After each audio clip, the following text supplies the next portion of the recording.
एहसास।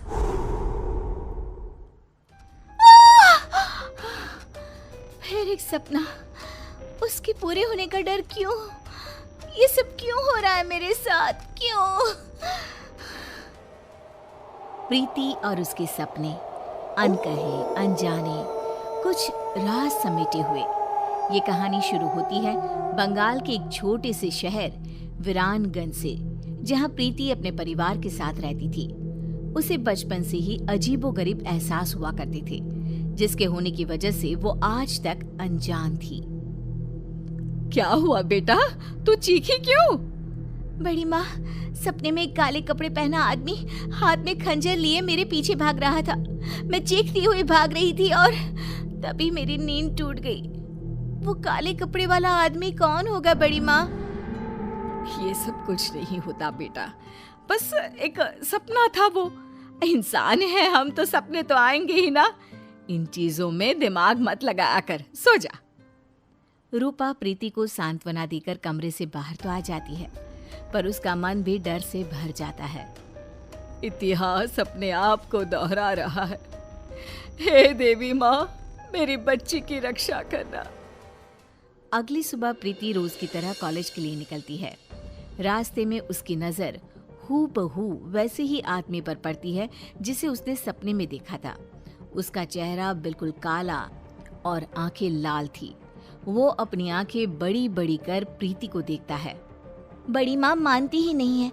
लो, वही आदमी दिख गया। अब मैं क्या करूं? भगवान मेरी रक्षा करना। प्रीति जैसे ही ये बात कहकर पीछे मुड़ती है, वो आदमी अचानक ही गायब हो जाता है।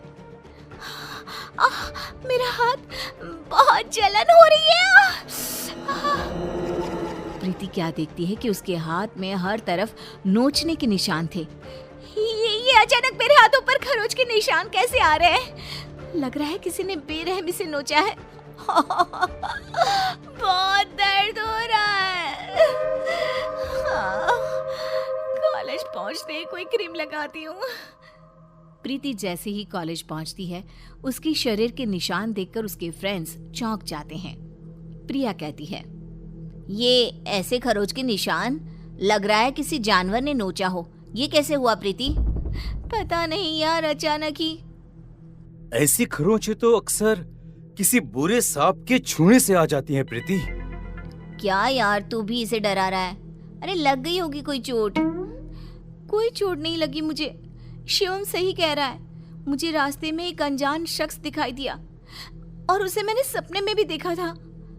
फिर अचानक ही वो कहीं गायब हो गया और मेरे शरीर पर ऐसे निशान आ गए। तुम्हारी बुआ के साथ भी कुछ ऐसा ही हुआ था ना? हाँ, पर मैं नहीं जानती ठीक ठीक कि क्या हुआ था। बट शायद मेरी ही उम्र की रही होंगी। मेरी तरह वो भी घटनाओं के होने से पहले उनको महसूस कर लिया करती थी। फिर एक दिन उन्होंने कुछ देखा और फिर वो कभी उठी ही नहीं। बस इतना ही जानती हूँ मैं। तुम लोग ये सब क्या लेकर बैठ गए? प्रीति को दवा लगा दो पहले, और चलो हम लोग कॉलेज के बाद कहीं घूमने जाते हैं, मजा आएगा। प्रीति का मूड ठीक करने के लिए कॉलेज के बाद सभी घूमने निकल पड़ते हैं।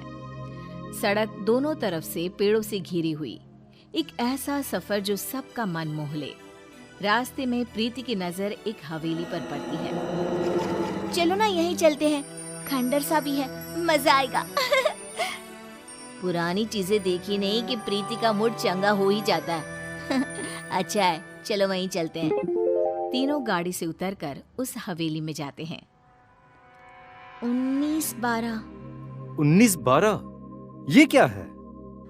पता नहीं, दिमाग में ये नंबर आया। छोड़ो, मैं तो कुछ भी कहते रहती हूँ। अंदर चले।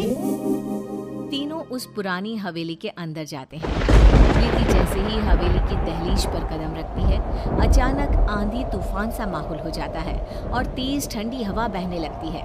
प्रीति के शरीर के खरोच के निशान वापस से हरे हो जाते हैं। ये निशान बहुत जल रहे हैं। मौसम के बदलते हुए रुख को देखकर सभी फौरन अंदर हवेली में चले जाते हैं। अंदर तीनों इधर उधर घूमने लग जाते हैं। तभी प्रिया के हाथ एक नेम प्लेट लगती है जिस पर 1912 ही लिखा हुआ था।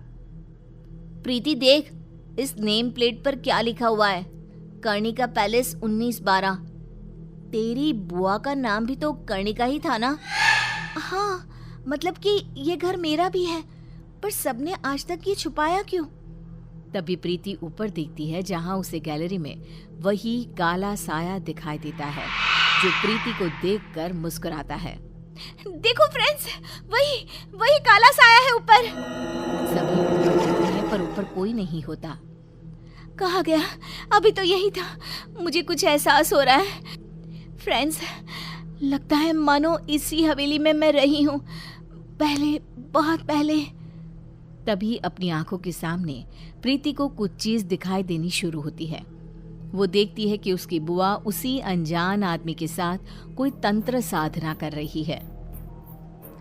तुमने जो कहा मैंने किया ना, अब तो मुझे जाने दो ना। नहीं कर्णिका, अब तुम पूरी तरह से मेरी हो। ये कहते ही वो आदमी कर्णिका को छूता है और कर्णिका का शरीर पूरी तरह काला पड़ जाता है और वो मर जाती है और वापस से प्रीति को सब कुछ पहले की तरह नॉर्मल दिखने लग जाता है। ये सब क्या है? बुआ जी क्यों उस आदमी के साथ थी? कौन है वो? तभी शिवम और प्रिया के सामने भी वो अनजान आदमी आ जाता है। कैसी हो कर्णिका?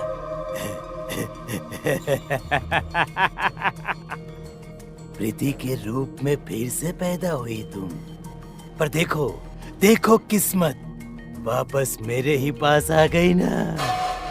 मैं कर्णिका? तुम्हारी बुआ कर्णिका, उसे काले जादू से ताकतें हासिल करनी थी और उसी काले जादू ने मुझे जन्म दिया। उसकी ताकत की लालच उसे ही खा गई और वो दोबारा तुम्हारे रूप में पैदा हुई। इसलिए तुम में बहुत सी शक्तियां हैं, पर अब तुम्हारे जाने का समय हो गया है प्रीति। वो कर्णिका थी, मैं प्रीति हूँ। मुझे किसी भी ताकत की कोई लालच नहीं है। यू कांट डिस्ट्रॉय मी। वो काला साया प्रीति के पीछे भागता है, बिल्कुल उसी तरह जैसा उसने सपने में देखा था। प्रीति भागती हुई ऊपर कमरे में खुद को बंद कर लेती है। आज मेरा सपना ही मुझे बचाएगा। प्रीति अपने सपने को याद करती हुई कमरे के एक कोने में पड़े एक मटके को निकालकर जमीन पर छोड़ देती है और साया गायब हो जाता है।